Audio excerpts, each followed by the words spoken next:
Hello everyone and welcome back to the channel. Today we're going to be talking about how my patrons helped me to face one of my really big watercolor fears. Now there is a certain very cute little animal that I love, have worked with, and have wanted to paint for quite some time, but there's something about this animal that really put me off painting it because I thought it was going to be too difficult or too hard to do. And that animal is a hedgehog. Now, if you don't know what a hedgehog is, really quick, I will let you know that they are a small, kind of rodent-like animal, but they aren't rodents. So they're not related to rats, mice, guinea pigs, or even porcupines, which have quills. Hedgehogs instead have spines, but they have lots of them that cover their whole back, and I always thought the prospect of painting all of those spines would be a little too overwhelming and that I would get overworked painting as a result.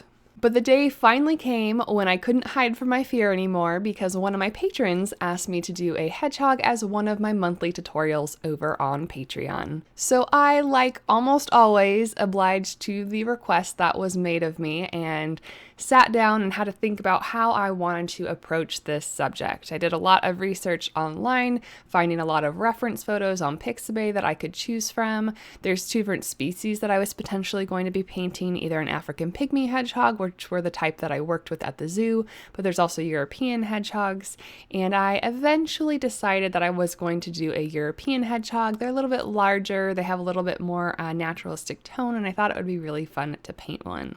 However, regardless of the species, I was going to be painting a lot of spines, and I wanted to be able to paint the spines somewhat convincingly while also still keeping a loose watercolor flow.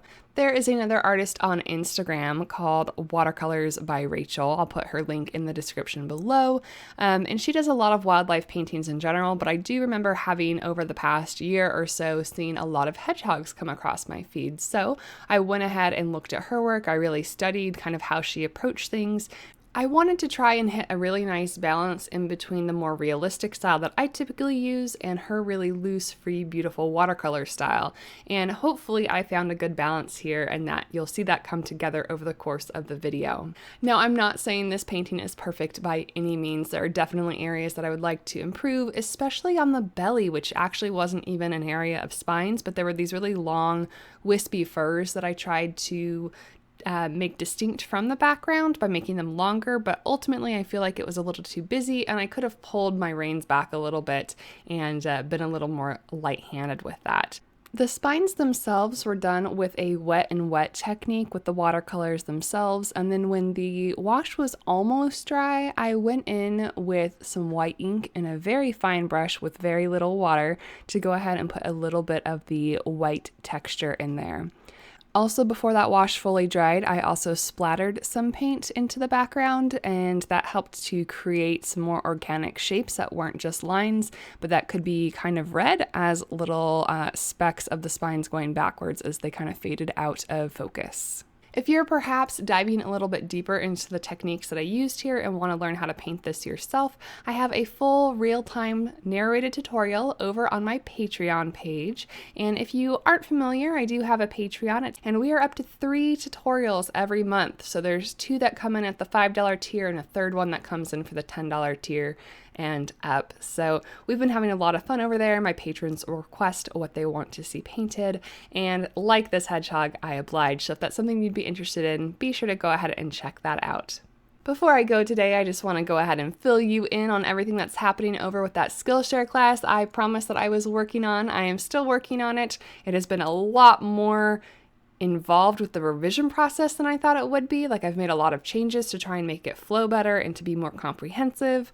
I'm still working on everything, and hopefully it will be done in the next week because that is when I said I would have it done by. So cross your fingers for me, wish me luck, and if you want to hear more about my adventures with Skillshare and branching into that platform, go ahead and follow me over on Instagram. That's where I'm most active. I update my stories fairly regularly, and I have a new, finally, 2-year overdue mailing list that I am finally putting together. So over on my website at denisesoden.com, you've been able to sign up for my mailing list in the past, but I haven't really done anything with that information. But with the launch of Skillshare coming together, I finally decided that this is something that I want to put forward. So if you would like to be kept more in the loop when I'm not over here posting on YouTube, be sure to head on over to my website, check out that contact form, sign up for the mailing list, and I will start that next week when the Skillshare class launches.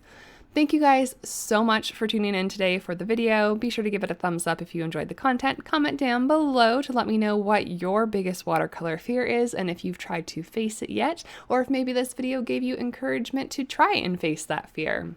I do believe that the next time you see me here on YouTube will be when that Skillshare class launches. So until then, I hope you guys are having fun painting, and it'll be a whirlwind of a week for me, but I'm looking forward to every minute of it, and I'll update you guys as soon as I can. Thank you guys for watching, happy painting, and I'll see you next time.